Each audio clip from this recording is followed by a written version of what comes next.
Hey, Dr. Lamb. Hello. Uh, You got to turn your video on. Okay. Okay. On your toolbar. Got Dr. Stone, are you with us? I got it. Let me close this. I thought I saw I saw Dr. Stone. Dr. Stone, are you there? Dr. Lamb, the wind is picking up and our lights have flickered, so I don't know how long this is going to last with me. Yeah, well, I've got it. I think I'm recording. Yeah, everything is just really starting to pick up the wind in our area. Yeah. My wife called a while ago and said it was stormy and rainy even as far east as far west as 77.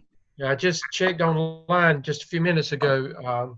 South Carolina has had some, on the east has had some pretty heavy wind and rains. Yeah, there was a tornado earlier in Myrtle Beach. Yeah, so. yeah. Hey guys. Hey. It's beautiful here in Bowling Springs. The wind's blowing, got a nice fall air to it. It's just awesome. My damn picture. Yeah, man. Outside in Lake Lure. You can't go outside St. Paul's right now. It's raining here. Hey. I didn't even know it's raining here in lovely Lake Lure. Dr. Stone, do you have my cell phone number? Damn. I don't. Audio. I do not. Audio. You want to write it down? Yeah, I got it. Go ahead. 704 575 Yeah. 4399. Ma'am, he's the one talking. Okay, hang up. Okay, talk to you later. Dr. Rev. Dr. Stone and Dr. Stedman, Dr. Revis, you'll have to unmute yourselves. I don't think I can. I'll unmute you. Let's see. Where's Dr. Stone? I heard you, Dale. I don't know why. I am not visual. All you can see is my name. You've got a toolbar that pops up for Zoom. You got to turn your video on. It's over on the left-hand side.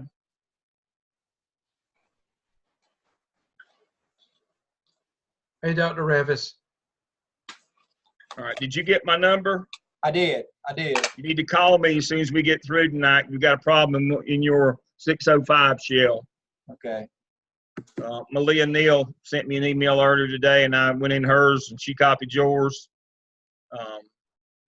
And so there's a problem. So that you're probably going to discover here in the next day or two. And so I'll just have to I'll walk you through it. Okay. What I may do is I may try to Zoom with you when we get through with this, so that you can see. Okay. Dr. Revis says she has no audio. Dr. Hamilton, how's the weather at the beach? We're hanging in there. Good. Yes, I'm close to my closet just in case I have to run another tornado. It's been my whole day. Okay. All Get right. ready to rock and roll here shortly. Okay. All right.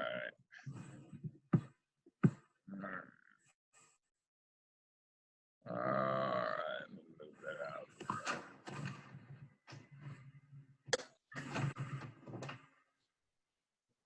Okay.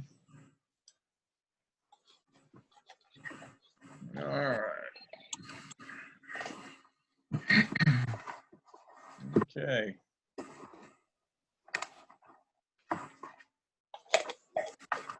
All right. Okie dokie. All right. All right. Dr. Lamb, did you get my message earlier today? I know you were on the road about the links that a couple of them have said that they couldn't open up, but we can open them up on our end, what they might be doing wrong with their computers. Will you mention that tonight? Yeah, we can talk about that. Bob said, what was it? He said use, let me see what he said to use. Well, first of all, understanding that iPads won't work, and Blackboard's not compatible with Macs either. So that's a lot of them's first problem. Now, I can't fix that part. I mean, that's just the way it's going to be. So if you're using, you're not going to be able to use an iPad, and your MacBooks, you have issues with those. And so we talked with our Blackboard specialist. Let's see, Bob. If you remember, we saved the norms document. We saved it on an HTML and we saved it on a PDF because it opened up on both documents on my computer, but Ryan Peeler, we could not get it to open up on either document last night on his computer. Okay. Let me see. And I haven't heard from Ryan today to see if he has been able to open it up. Well, what you're going to have to do is email your instructor and let them just send you the documents. If you can't, students, if you can't get to a document, you need to, you're going to have to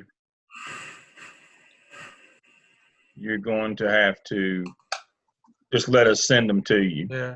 I don't know why because I mean, everything opened up on mine and it opened up on yours. So I don't know why. Yeah.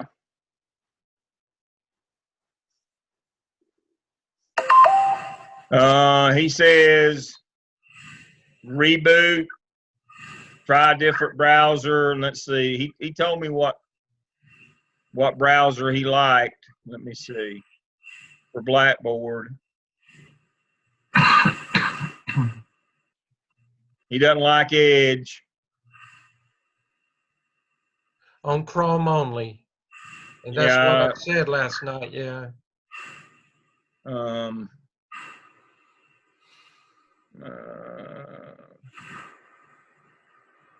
Let's see. What was it? He said, don't use Safari, use Mozilla. That's it. Firefox. Okay. He said Safari won't work. I believe that's correct.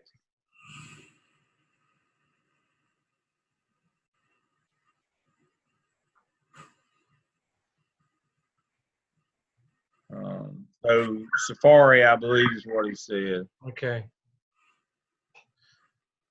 But I keep thinking it has to be the computer that they're using. Yeah, that's what he said. Either you're going to have to change the machine or you're going to have to change your browser or both. Yeah. And so. But that's the only two that I've heard from, so the others must be doing okay. So there's the 14 more messages. Okay.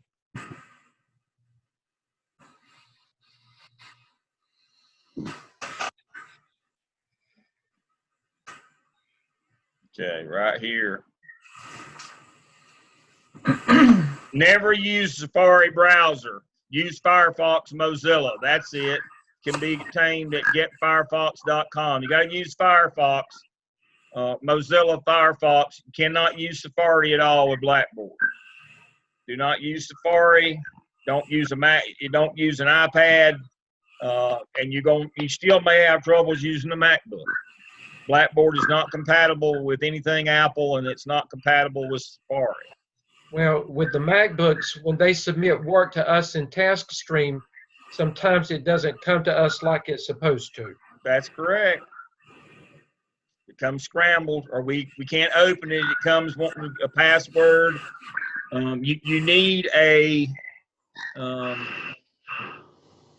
you need a Intel microprocessor machine of some sort.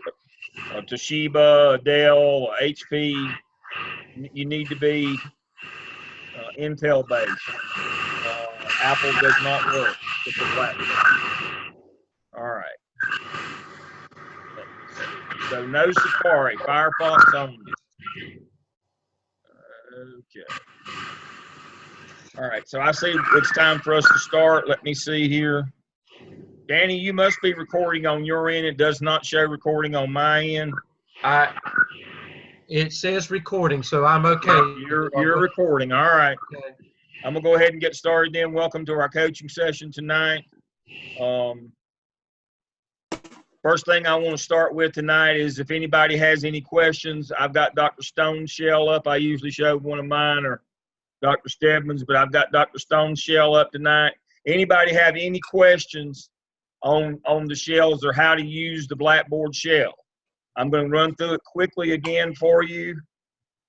When you post your work for review, you can either go to AppSell Task for Review or Discussion Board. They take you to the same place. I see Dr. Stone does not have Discussion Board on his, but It does. It's there. There it is. There it is. But it takes you to the same place. It takes you to the same place. This is where you upload your work and you download your members of your team's work in order to do the review.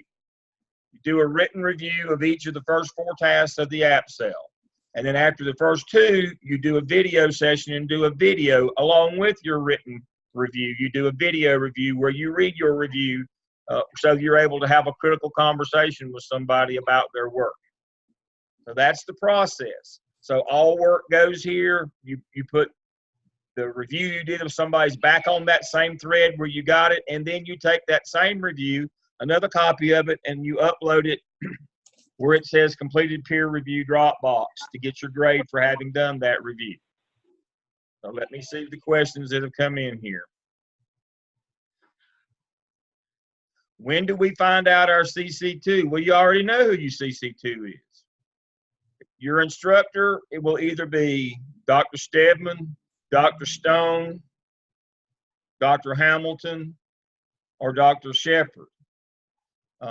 If you have Dr. Shepard or Dr. Hamilton, your coach is Dr. Stedman. If you have Dr. Stone, your coach is Dr. Stedman. I have moved my class to Dr. Stedman, and so who's coaching that class? Dr. Revis. Dr. Revis, that's right. I'm sorry. Dr. Revis is who's right here with us. So all your instructors and coaches are right here with you. Or all your coaches are here. So your coach is either going to be Dr. Revis, or Dr. Stedman, Dr. Hamilton, and she's here, or Dr. Shepard. Now, Dr. Shepard can't be with us tonight.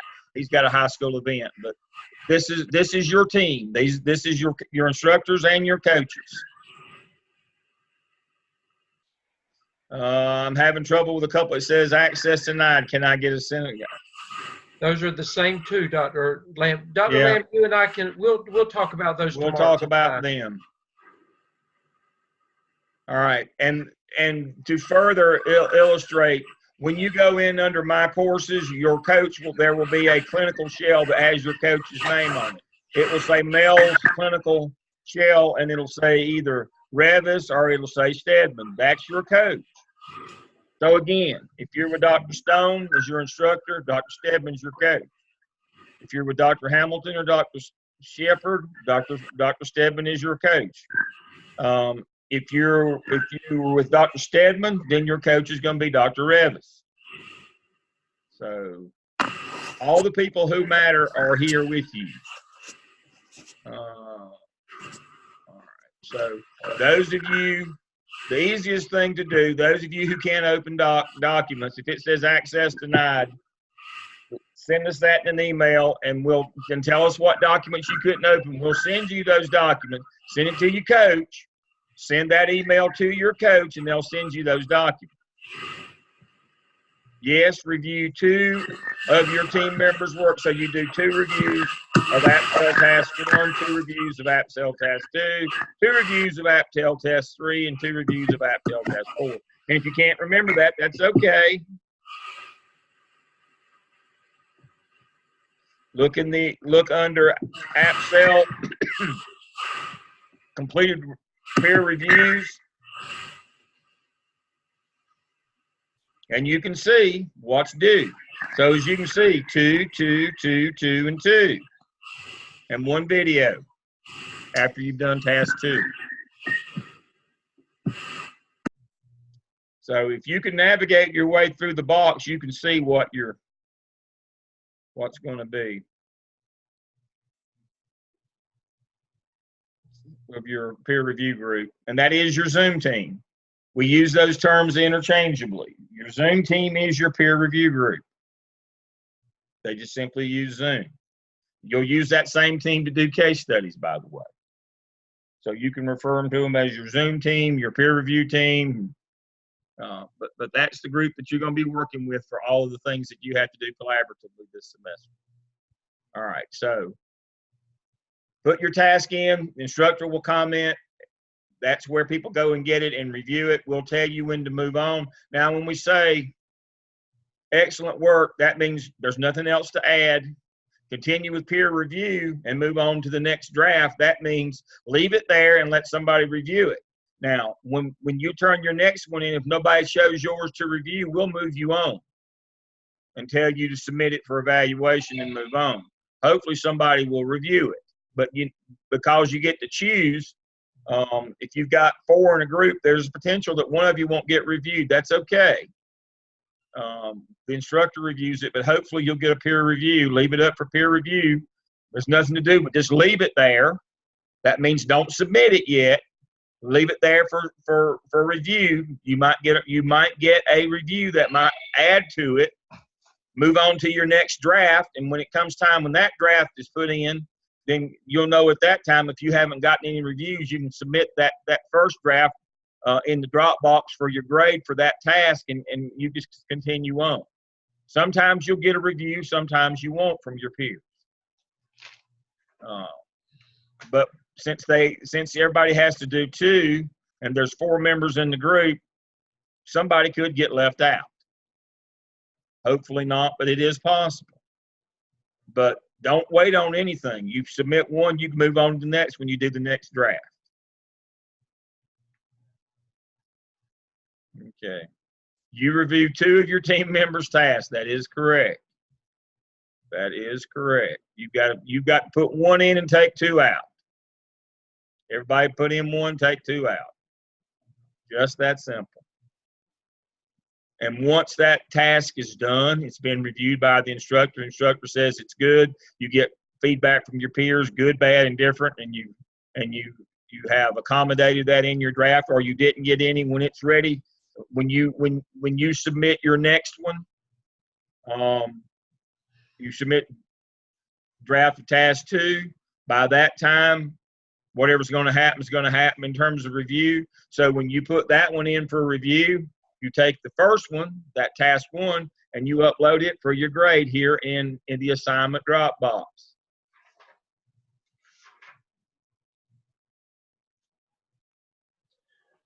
Dr. Lamb, as an example on that, one of my students in the C4 group sent her task 1 in for review today, and there was not one thing I needed to tell her to do differently. Everything was to the so she's going to get the peer reviews on it, and she needs to look at it, but she doesn't need to stop. She can move on to the next task when she gets ready because she's ready. That's correct.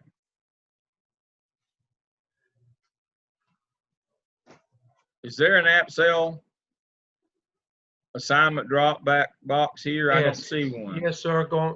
There he is. There it is. I don't see as well as I used to. All right, there it is. And so when you go to put task 2 in, review it's either happened or it hasn't. Your instructor has reviewed it. And so when you put 2 in, you take 1, upload it for your grade, and you're done with 1 until you're going to put them all together at the end. You're done with it. Now you're on 2. You take your team members, 2 of them down and review them. Your instructor will review the 2 that you put in, and if somebody else reviews it, you can take their feedback and add it to put another draft in if you want to, if you need to. And again, that's the process. You get a week. If you don't get any feedback or other than your code, other than your instructor, then you just keep moving on. The important part is don't wait. Waiting will not help. Just keep the flow going, keep the process moving. And pretty soon it gets to be. Now, there is no doubt that if you had a month to do each of these tasks, they'd be better. We understand that, but you don't have a month. you have a week. And so it has to be as good as it has to be. You know, I get students all the time, well, you know, if I just had a little more time or I need, you know, it's not as good as I want it to be, but it's not an egg. It won't hatch the longer you sit on it. Send it on. You get 1 week, put it in, keep it moving. You know, find time, more time during that week if you want it to be better. So you're submitting your peer reviews by Monday the 8th. They should be in Sunday. Your peer review should be in Sunday by the 8th, sometime Sunday night, so that they'll be there Monday morning when we look. I actually look late Sunday night. So yes, they're due Sunday night, should be in Blackboard by Monday morning. Remember. Yeah, that's it. And then that's a good point. Thank you for reminding me. Those of you who are closed because of Dorian, you should be able to finish this task without school being open. But if you're delayed, we understand. Again, we build 2 extra weeks in because of this. So do not melt down if your school is closed and you're getting a little behind. We have a week to catch up later, so it'll be all right.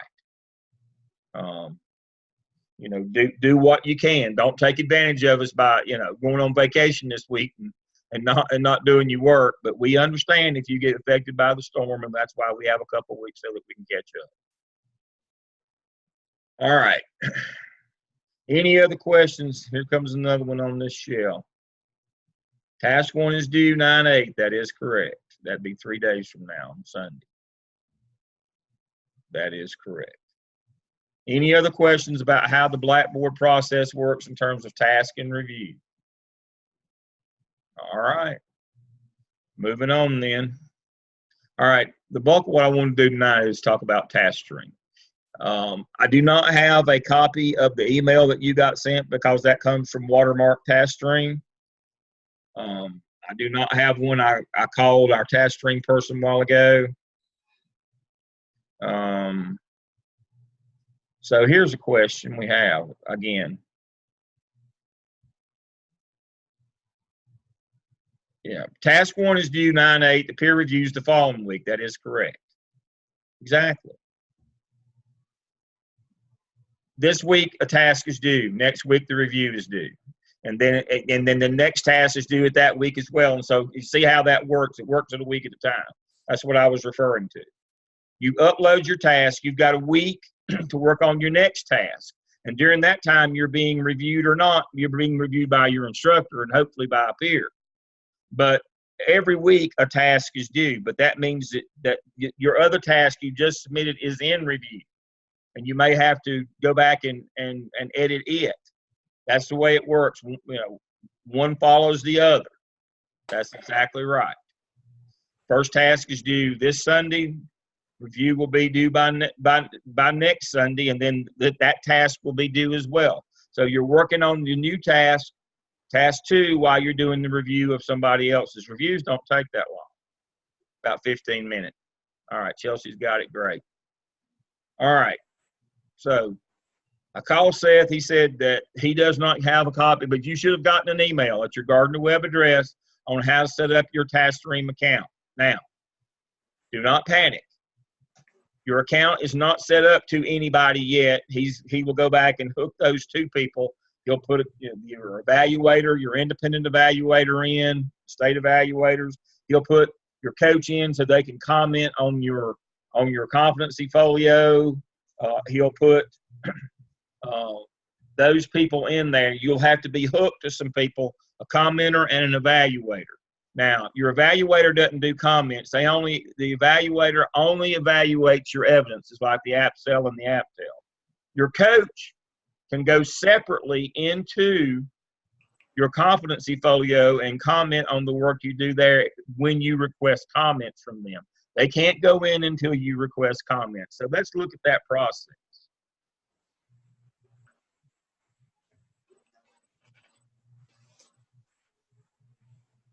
All right, so when you log into TaskStream, this is what it's going to look like. I hope everybody can see that on the screen. And you sign in you're not going to have these different sections like I have. Yours is going to look like this, but it's only going to have one. And it's going to say Fall 19 add-on licensure. It's going to look like this one. It says MELS Spring 19 add-on. It's going to see MELS Fall 19 add-on. You'll have one DRF.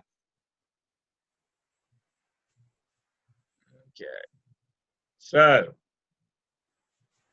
you won't have all these that I've got. And when you click on it, it's going to bring up, please do, it's been crashed. It's going to bring up your TaskStream DRF portfolio. This is where you're going to put in your 6 evidences and do your competency analysis and your School of Ed disposition. That's where you're going to do that. Now, do not do any of this yet until later this week when Seth gets all this hooked to some people. Okay. All right, some of you have used this in your master's program. That's wonderful, so you know how to use it. But don't try to file your School of Ed disposition yet because your coach is not in there to grade it for you yet. They will be in there by next week. The counts are still being established right now. Drop ad's still going on, and so Seth said that he will get to that in the next couple of days. I talked to him a little bit earlier. Now, when you have questions, you're not going to call me. You're going to call Seth. Seth handles all TaskStream issues if they're technical problems. He actually has his name when you first sign into TaskStream. See this message up here at the top? If you have issues with TaskStream, please contact Seth. And there's his email right there. And his phone is 3030. That'd be 704-406. That's the prefix for everybody at Gardner Webb. And his extension is 3030. So if you have a problem, you get in touch with him. So you'll have a DRF portfolio. It'll look just like this one. And guess what you put right here? You put your app cell. Once we tell you that it's good, all 5 tasks are there. It's been through Turnitin check, so all your references are good. You'll drop it in right here. You see, and you'll come here and you'll go to attachments and upload from computer, and you'll do an add files, and you'll go to your handy dandy disk. And you will pull up your app cell, final evidence narrative. It's important that you name them these things.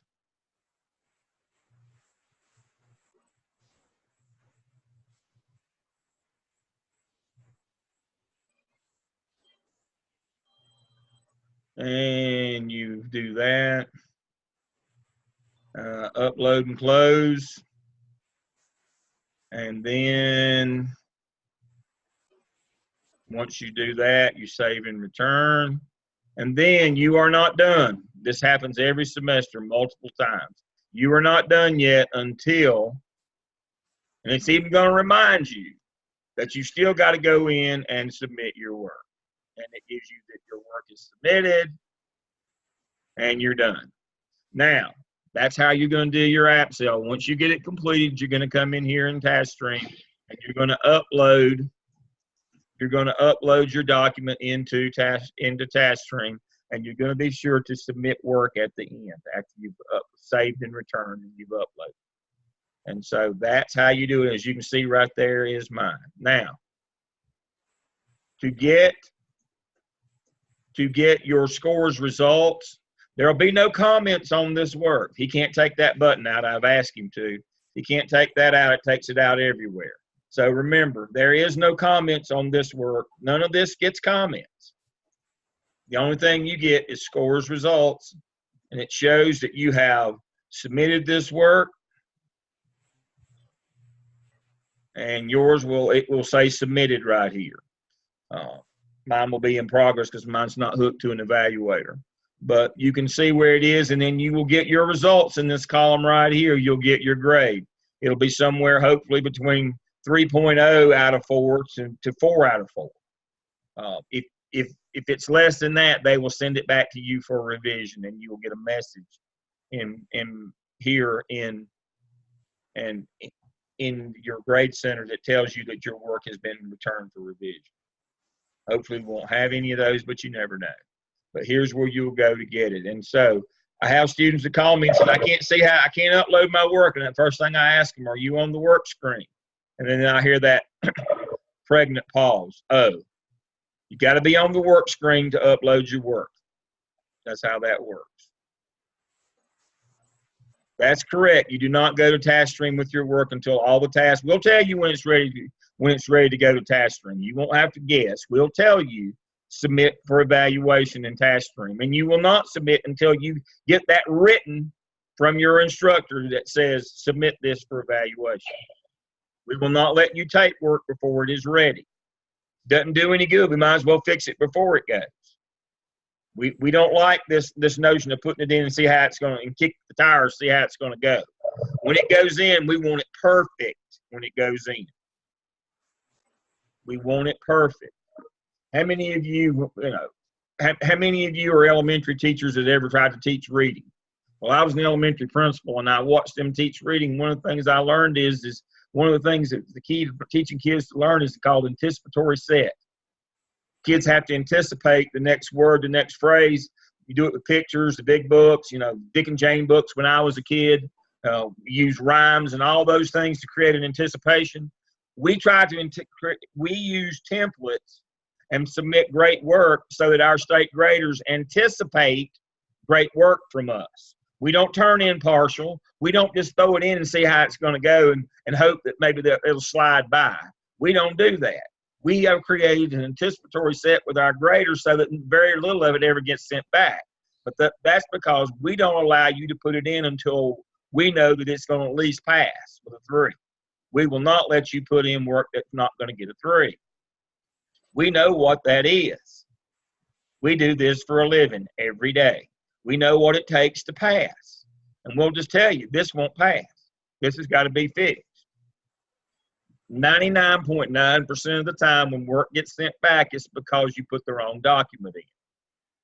When you went to the files, you picked the wrong one. That's why I said it's important to name it correctly so that you can't mistake it for something else that you did. It should be AppSell Final Evidence Narrative. That's the only thing that you would name that.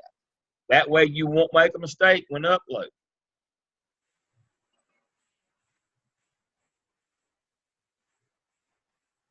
Yes, when you upload your work, if you'll come over here to Scores Results, if it will say submitted. You can see mine won't do that because I don't. My account is a fake account. It's not hooked to an evaluator. This purple box would say submitted if I had been successful in submitting that document. But you just come over here to Actions and check. Once you upload it, submit work, and if you feel like, well, I don't know if it went in or not, click on this button, and it will tell you, it will say submitted rather than submit work. Once you submit, how long does it take to get your score back? No more than somewhere, usually around 24 hours. Sometimes shorter. Never more than 48.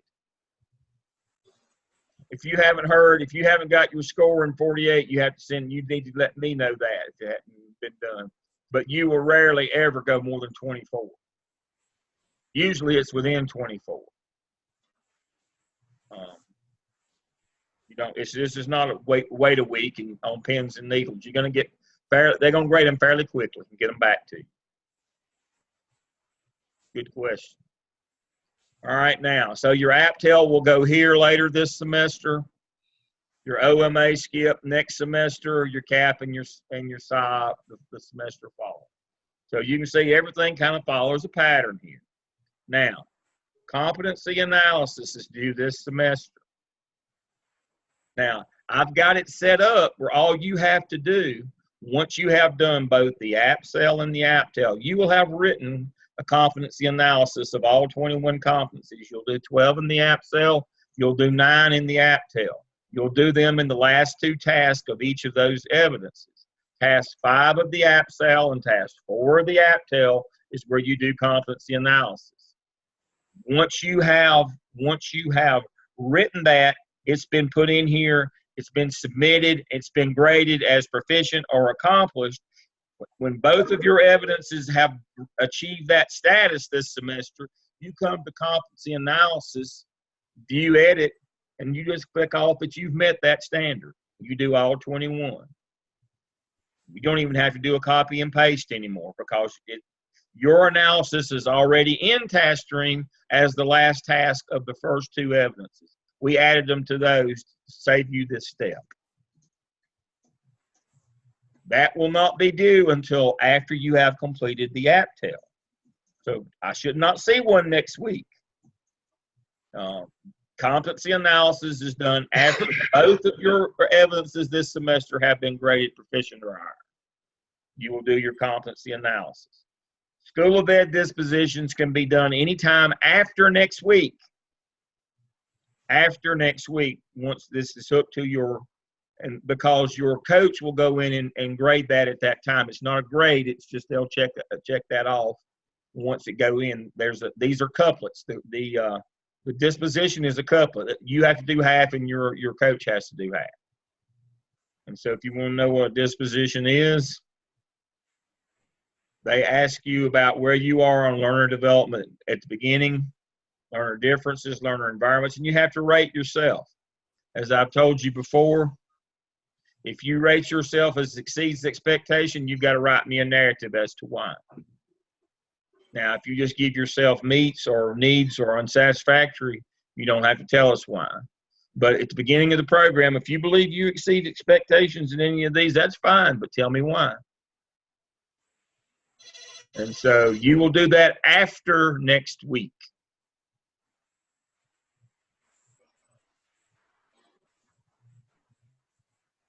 Did I say the name title of what can be done? Oh, School of Ed dispositions. Competency analysis is due after both the APSEL and APTEL are completed and graded in task stream. School of Ed dispositions can be done after next week.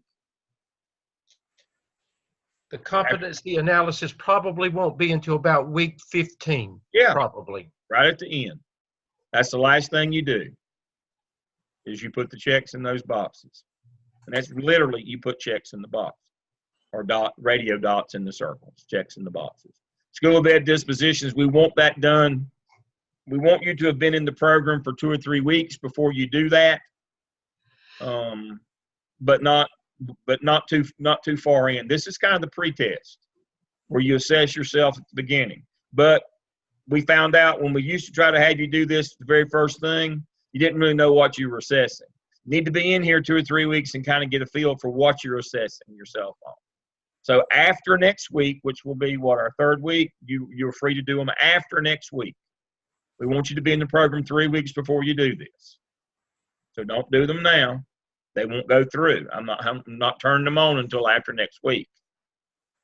Next semester, you'll do dispositions again, and you'll do them again your final. It's kind of a beginning, middle, and end of the program. Assess yourself where you are with these dispositional behaviors. Competency analysis is due in the first and the last semester. All right. Then, please do not put your competency, please do not put your internship log in here. This is for when all of your logs are through at the end of your 3rd semester and you have all 3 of your logs that have at least 80 hours each on them. They come in here, you upload all 3 of them, and then you submit them for evaluation. Along the way, at the end of this semester, you put it in your competency folio. We've got a place there so it can be checked by your coach. For those of you who are getting visits, the reason why we check them is this. They can't just all be bus duty, supervision. We gave you a list of suggested activities in your clinical handbook. There's divided in 60% leadership, 30% technical, and 10% supervision. Your log should reflect that ratio as well. Now, also, I get questions about, can I do 160 hours this semester so I don't have to do any this summer? No. You have to be a full-time intern every semester, and the state's definition of a full-time intern is 80 hours of clinical, which represents 1 hour a day for each semester. So each log must have 80 on it. So if you got 120 on this first one, that's wonderful. but you still got to have 80 on the next two each. That's the way it works. But do not put them here. Do not put your logs here until you have all three complete, and then you'll put them here simply for evaluation. You're going to put them in your web folio, in your competency folio. You're going to put them in that. We haven't talked about it yet, but you're going to put them there. 60, 30, 10 on the ratios. If you look at the document, I mean, you really just have to.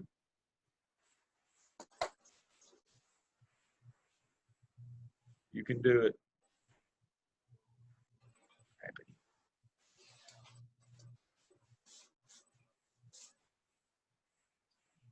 If you look at this document, you can see the ratio. You see the bulk of them are 60% are leadership. Next is technical, about 30%, and about 10% is supervision. We expect that same ratio. Just that simple, 60, 30, 10. That's the ratio we expect. The state will not certify you if all you've done is bus duty during your clinical. We know. We've had that happen. So that will not happen. The bulk of what you do has to be leadership. These are training you to be a principal. This is training you to be an assistant principal. So you can't be a principal until you're an assistant principal. This is the kind of things that you will have to do as an assistant principal. So you better become proficient in these technical things. Supervision, everybody has to do those. So this is the principal list. This is both assistant principal and principal, and this is assistant principal, basically. These are the kinds of things that you'll be doing in those roles. It doesn't always just pert out that way, but we want you to see. You can't just do all the technical things. You got to do a lot of leadership things. And you can't just do the leadership and never do bus duty. You can't be the type of leader when everybody else has to go out, put on their long coat and go outside in cold weather and do bus duty. You go to your office. That won't work either. You know? But you can't do bus duty all the time either. I mean, once you figure out just get a coat long enough to cover you behind in cold weather, you pretty much got bus duty whipped after that. That's the only thing you have to learn. Don't ever go out to bus duty with a short coat. I've taught you all you need to know about bus duty, but you got to do it because that's part of it. That's that supervision. You'll learn about that next semester with me in law and finance. That supervision's about your job. You lose your house, you get sued. Negligent supervision. We'll talk about that. But that's just something everybody has to do. And it's, just show up sober and clean clothes and pay attention. You pretty much got supervision whipped. So, you can't just turn in an internship log with the bulk of it as supervision. The state will look at these things and they won't put a ruler on them, but pretty much they do. So make sure that yours looks like this. If you do everything on this list, you're good. You won't have to worry about ratios. This is not an a la carte menu, pick and choose what you want. We expect you to do them all. Somebody wants me to elaborate on PBIS and RTI's technical elements. Does this include certain? No, I want you to learn it from the administrative end, the technical piece of it. How do you run these programs? They don't just run themselves. You buy RTI, it's a canned program, but it doesn't run itself. How do you organize it? Most people do it through Google Docs or some technology. Who teaches what lessons? You have to keep the record keeping, who taught what lessons, the prescription. Go to your administrators and ask them, I need to learn all of these things from an administrative perspective. Power School doesn't look anything like what you've got in your classroom. The administrative modules are much more involved. These things need to be seen from an administrative perspective, not a teacher perspective. EVOS, we need to be able to look into the portal, the EVOS portal, and see all that data and see all those reports. You only see the one that's got the little dots on it and the colors for your classroom. It's 100 times more complicated than that from the administrative end. So is PBIS. So is Power School. It's 1,000 times more complicated on the other end. You need to see it from that end. Not serving on a team won't do that. That's a teacher level thing. We're trying to change your lens to an administrator. All of these things have to be seen from the administrative perspective. How these things are run, not you're just another teacher on the team. How do you organize and plan and keep up and record keep in these things? You know, RTI record keeping is a nightmare. Google Docs really helps with that. Who taught what, where, when, and why. And if you don't do the record keeping, then it won't work. That's just like PBIS. If you don't do the record keeping in PBIS, what system have you got for record keeping? Who keeps up with that? You need to ask the administrator. It's usually an assistant principal that's in charge of this stuff. I want to see it from your view. I want to see disciplinary data input in Power School from your view. There's 3 screens you've got to go through to put data in. They're not menu driven. You have to sit there with the manual in your lap when you first start. There's a big thick manual from DPI on the rules of putting that data in. We'll cover that next semester. But you need to see these things from the administrative perspective, not the teacher perspective. Dr. Lamb, somebody asked the question, they said, do they have to do all of these things every semester? You do as many as you can, but now, like under technical knowledge, Power School scheduling, principals have to begin looking at that the spring of the year. So there are some things that are specific to just certain times of the year, and you need to make sure, because that's the one window that you're going to be allowed to see it, because there's not another time. You don't do scheduling in the fall. So you better look at Power School scheduling. That happens in the spring, about March. So I would go over this with my principal and just say, now, can you help me map it out when they have time? Map out when I can be involved in these activities. Yeah. So facilitation and record keeping, that's exactly right. Data managers, your Power School data manager can help you with this. And you may even get some administrative privileges if your principal agrees. But even if you don't, get the AP to show you their portal. You're not trying to do all these every semester. As a result of this program, the 3 semesters you're with us, you try to get all the activities on this sheet in the 3 semesters, 80 hours a semester. You don't have to do all of them every semester. If you'll notice, a lot of them say 1. For example, attend a school board regular meeting. That means 1. So most of these, once you've done them one time, you cross them off and you move on. But no, you do them over the course of the 3 semesters, not 1.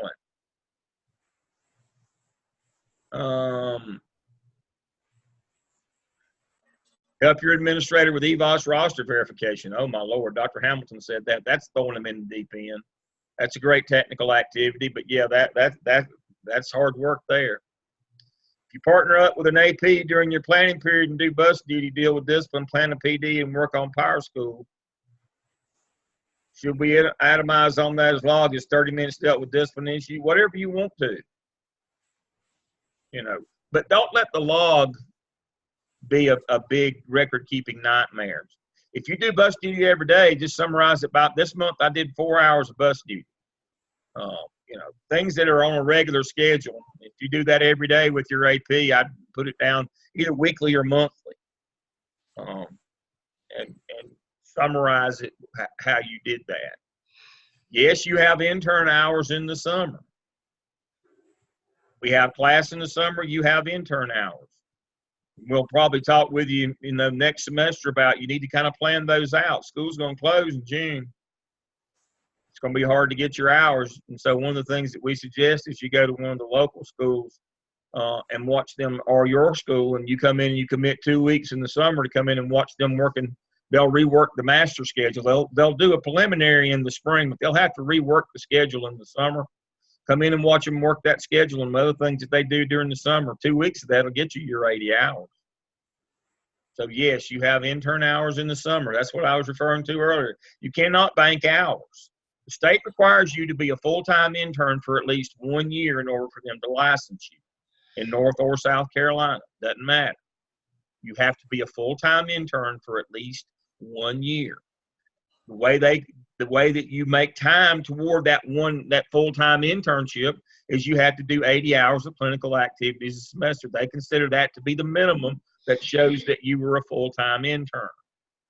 That's not a Gardner-Webb rule. That's a North and South Carolina rule in terms of how many hours you have to be a full-time clinical intern. They will not license you with less than 1 year. If you have specific questions regarding your activities, you contact your 2. You're done with your 1 unless you need another visit. That's a hit and run from your CC1. Remember, they visit you because to make sure that everything is good. They don't work with you after that. They'll come back if you need another visit if you've changed schools or changed administrator. But you will work with your clinical 2. After that visit is over, you're done with them unless you need another visit. You work with your clinical 2. They'll stay with you. You work with your clinical 2. Yes, you have hours in the summer. How do we keep track of evidence that we have completed these tasks? We'll just log it on the sheet. And if you're smart, okay. Yeah. Dr. Crawford, thank you for being here. I didn't see you earlier. Now's a good time for data with EVOS because the school level data just got released.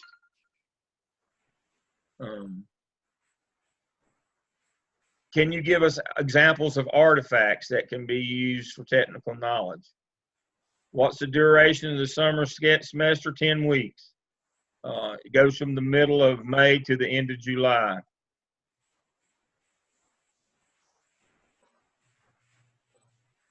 Okay, for summer hours, if we did take 2 for the kids who do poorly, when does the actual 3rd semester start? It starts the 3rd week of May and it goes through the last week of July. That's 10 weeks. That's when the summer is.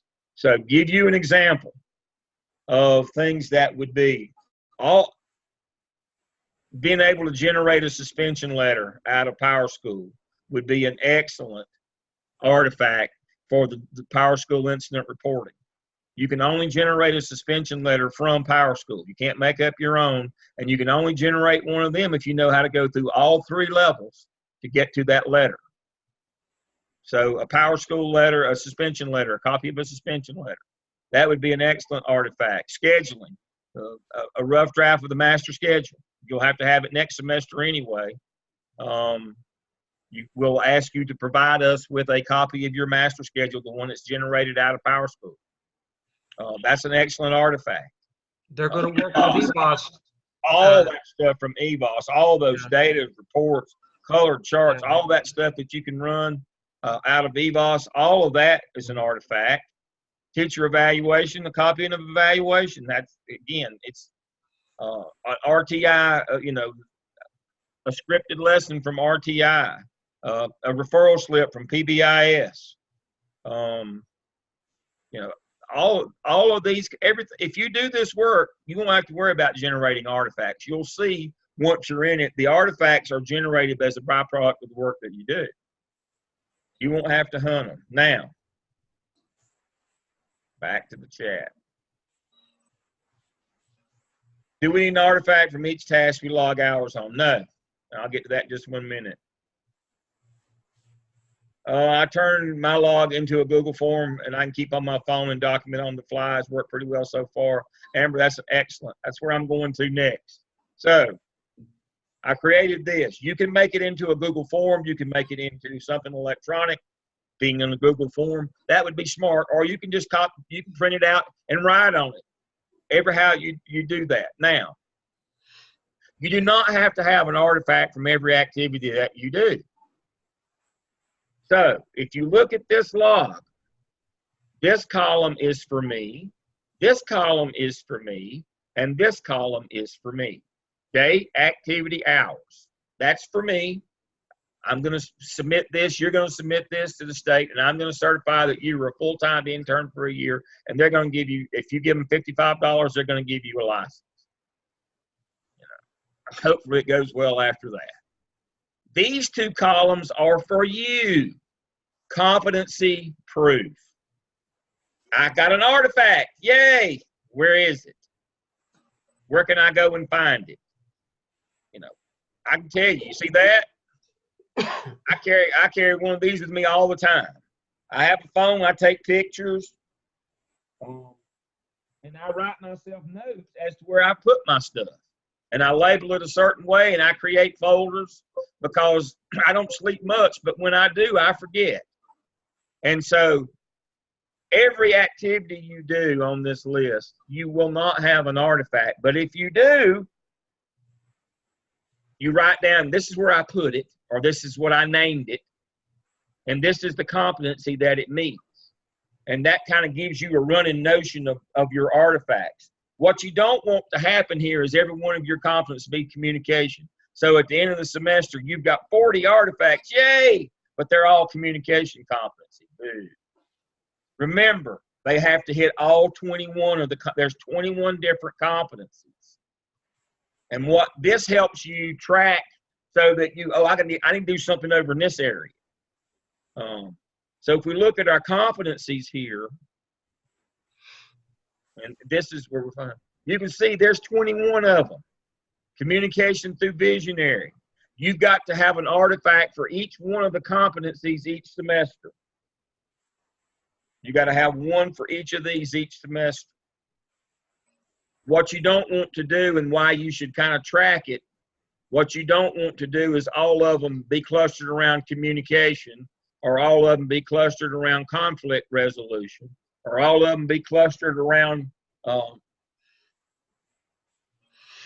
personal response or results orientation or something. So at the end of the semester, you've got 40 of these, but you've only got 3 competencies covered, because you're going to have to go to your competency folio and have at least one artifact for each of the 21 competencies at the end of the semester.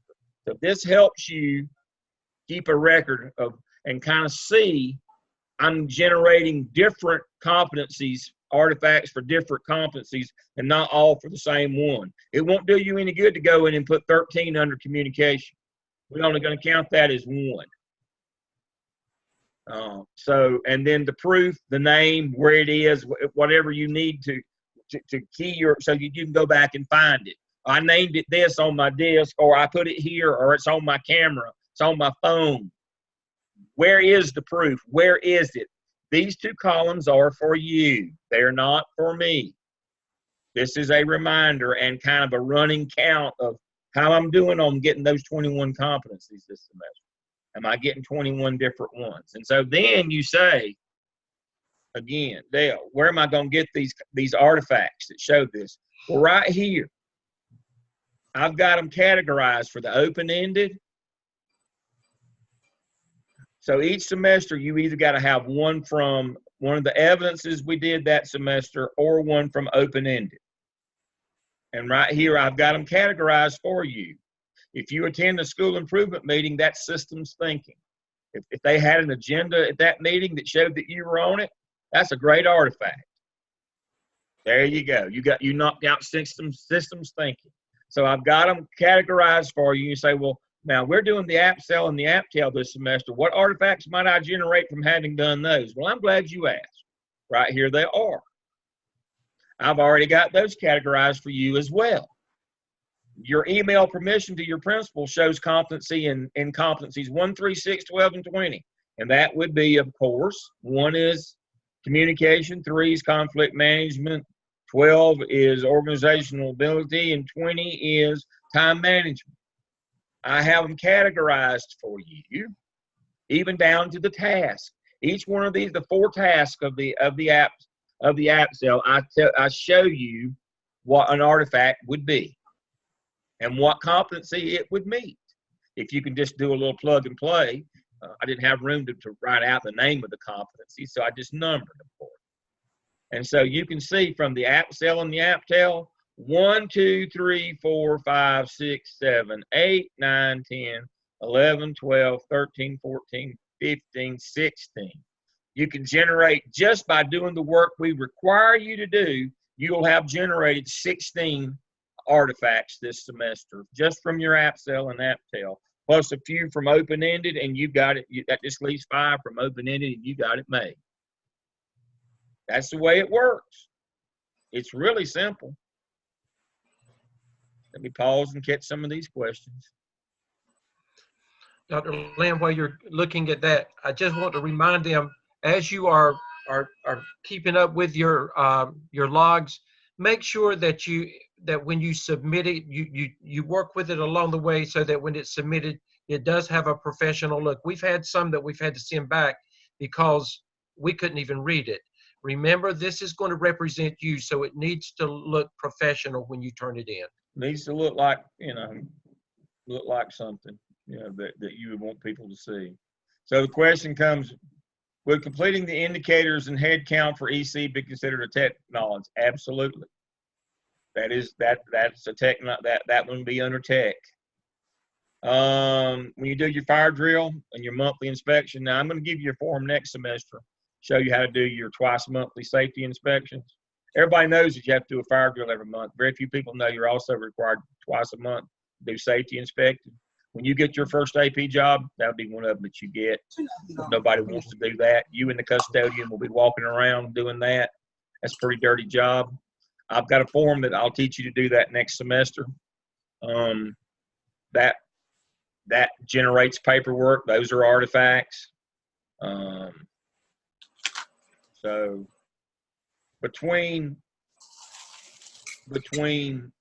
these two evidences that you're doing this semester, plus this list of 80 hours, you should have no problem coming up with 21 artifacts to put in your competency folio.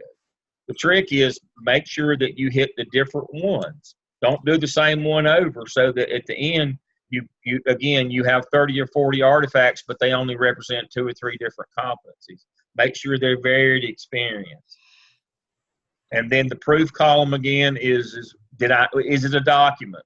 Is it on my stick? Is it on my camera? Is it on my phone? Where is it? Where can I go back and find it?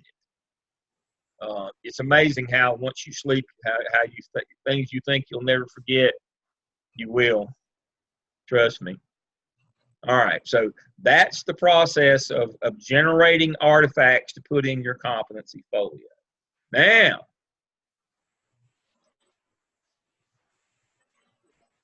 here comes the fun part. Once you get into task stream, as I said, you're going to have a DRF portfolio. It's already going to be set up for you. It's going to look like this one. Mm-hmm.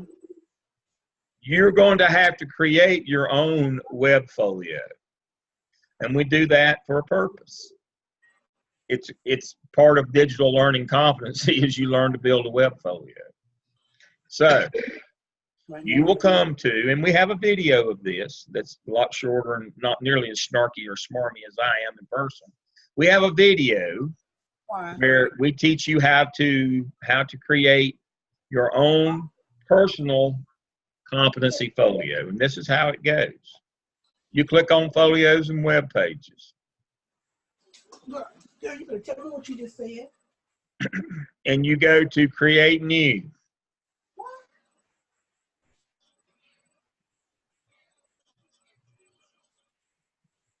Renee, tell me what you said.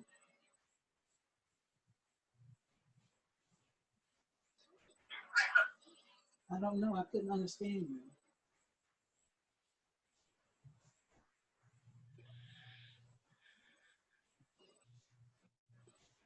All right, and then you click on the button, and then I'm going to create one called Dell Fall 2019.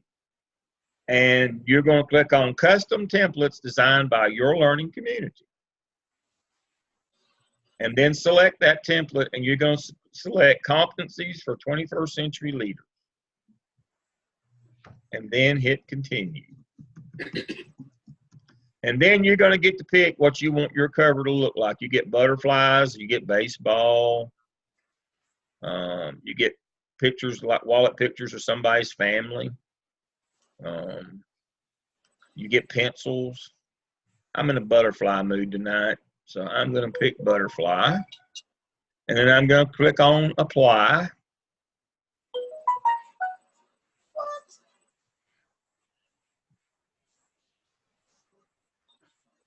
And I'm going to preview what mine looks like. Look at that. Isn't that cute? And there it is. Now, once you open it up, there's going to be a message under each one of them that reminds you again what you're doing. So under the first one, you got to do 3.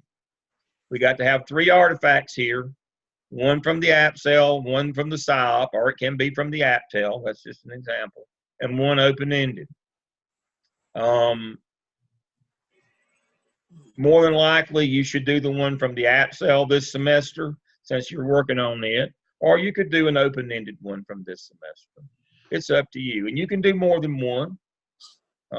We prefer you do them in rounds, one at a time, because we like to see them develop as you go. And one of these must satisfy the following digital learning competency. And you just have to read that and make sure that artifact meets that competency.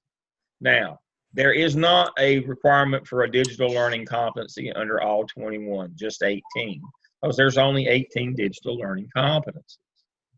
So you'll have one like delegation that doesn't have a digital learning competency. And so, but 18 of the 21 do have a digital learning competency.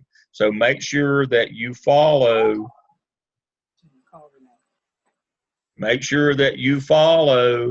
those directions when you open it up. Like that one, you can put one in from the app cell, the skip, or one open-ended.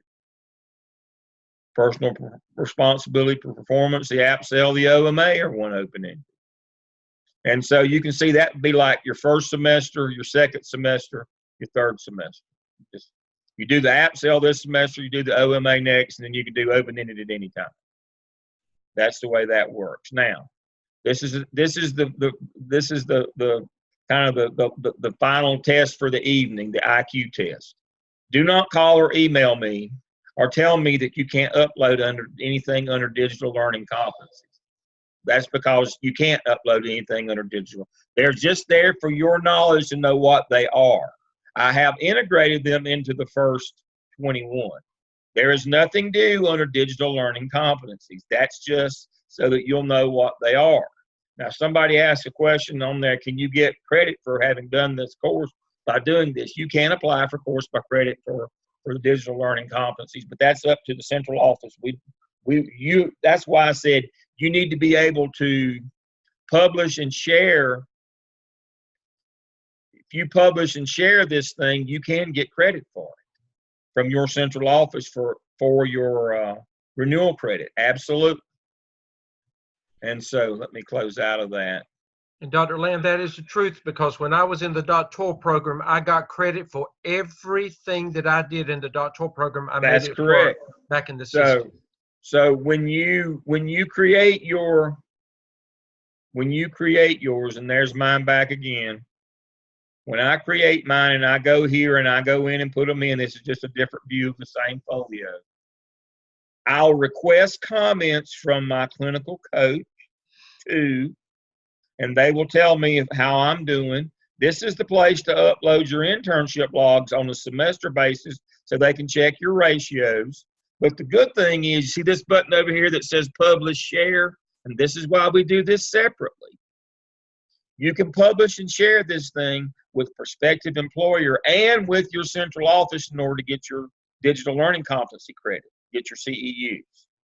They have to have something that shows that you did the time and the work. Just telling them won't work. You can publish and share this, send it to them, and you can get your credit. But only if you publish and share and send it. So yes, you can get your digital learning competency credit from doing this. Now, last thing tonight, I see I'm already over my time. Let me go back.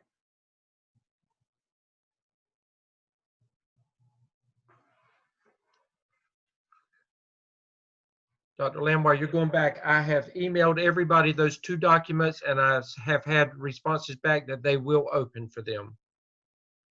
Good.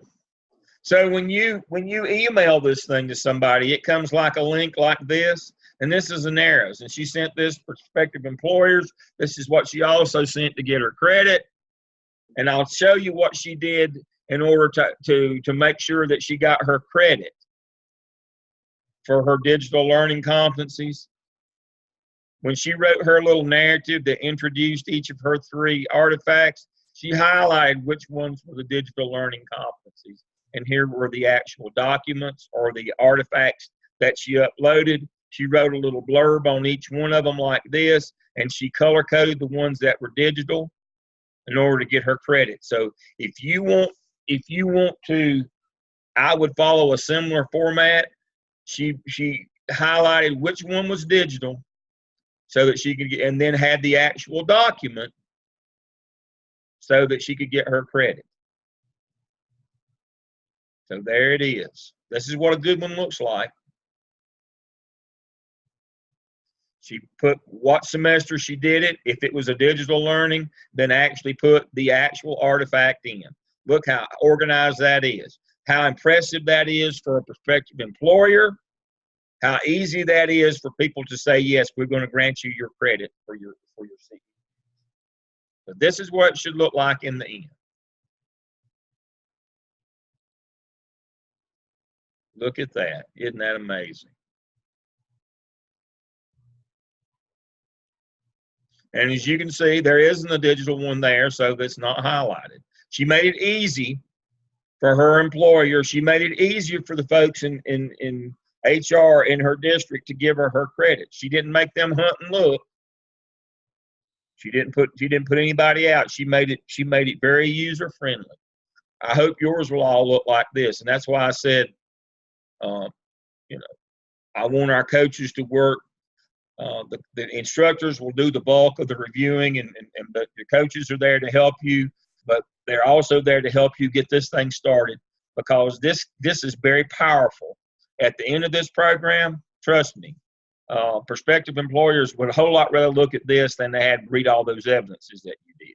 Those are for the state. This is for employers. This is what they care about, because this is real stuff. They can see what you did. You don't have to, they know if you're telling them the truth or not by looking at this. This is what employers want to see. When you talk about a portfolio, when you're doing a job interview and you have a portfolio of your work, that's what this is. This is important. Dr. Give Lamb, it the attention it deserves.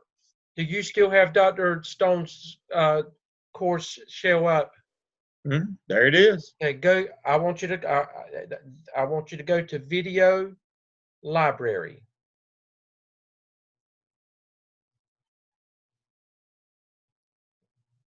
Click on that. Look at there. It's in there for them. That what you just showed them, that example, is in there for them to serve as a model. 4 minutes is all it takes to watch the video. It probably won't come up while I'm on Zoom. That'll save you from having to see me twice in the same night. But then the example you just gave, they have that example in their video library. There you go. So it's already there in the video library in each of your class shells. I made that video for you. Looked like last year my beard was grown out a little bit further, so I guess it was a little further into the semester when I did that one. But so we could kind of figure out when it was done. I always start on August 15th, so that looked like maybe about October 15th. All right. Questions you have for me? We've gone a little over our time, but we got started a little bit late too. Questions that you have? Let me go back to the questions.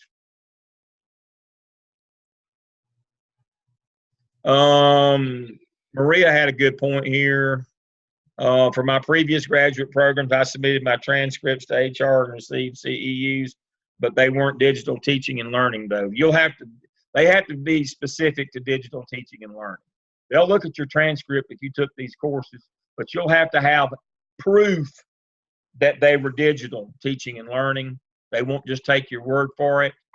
And that's what this folio serves as proof that you were doing digital, that you were doing that. digital teaching and learning. This serves as proof that you did that. And that's why I left that section in there on the digital competencies. So if they want to know, well, what competencies were they click on that button and they can see the 18 that you did. That's why I left it there. I know it's confusing. And people say, why don't you take that out? Well, but then an employer can't see what the actual competencies were, the digital teaching and learning.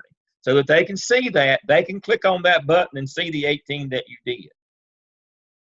It makes it easy for them. And also the people granting your CEUs. Yes, they'll have to see your transcript, but you have to provide more than a transcript to get credit for digital teaching and learning. You have to actual show evidence that you did that. That's what this represents. So it serves three. We know that you've met the North Carolina competencies. You've got something that you can show employers and you can get your credit. It's a threefer. I mean, that's can't get much better than that. You get 3 benefits from this one thing. So it's important. It's that important, and that's why I've covered it tonight. Tuesday night, you'll be back with the good docs on Tuesday night. I may look in. I've got a doctoral class before that one, and so I'll probably look in with you for a while on Tuesday night, but don't wait on me. If I'm not there, y'all just keep going. Hope that everybody gets through the weather okay. I have prayers for you, you and your family. Hope things are going to be all right. Dr. Stedman, we'll go down the line. I'll start with you, and you can pass it on. Got anything you want to share with the group before we go? I've just shared with them. Like I said, I emailed everybody those 2 documents just in case. It may not apply to everybody, but I just wanted to make sure that they could open them up. And I got responses back that they could open them up, so they should have no more problems. All righty. All's well. Everybody stay safe. See you Tuesday night. All righty. All right. Anybody else? Dr. Revis, Dr. Crawford, Dr. Hamilton. Dr. Hamilton, prayers for Dr. Hamilton. She's hanging on to a palm tree in Wilmington. Prayers for her. Everybody have a good evening. Dr. Stedman, you can sign us out now. Okay. See you Tuesday. Dr. Lamb, you gonna send me an invite? Yeah, I am. Okay.